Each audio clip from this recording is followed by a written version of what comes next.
নমস্কার, আমি পূজা। Good morning সবাইকে। তো সকাল থেকে তারপরে দেখছি বৃষ্টি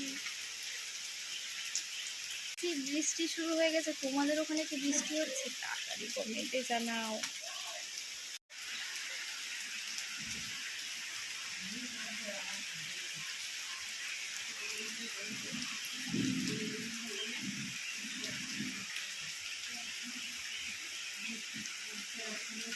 আজকে এখন 9টা বাজে, কিন্তু দেখছি বৃষ্টি হচ্ছে। তোমাদের ওখানে কি বৃষ্টি হচ্ছে? যদি হয়ে থাকে তাহলে জানিও। আর আমাদের এখানে তো বৃষ্টি শুরু হয়ে গেছে।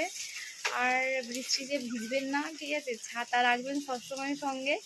আমি বলছি, কিন্তু আমারও বৃষ্টিতে ভিজতে ভালোই লাগে।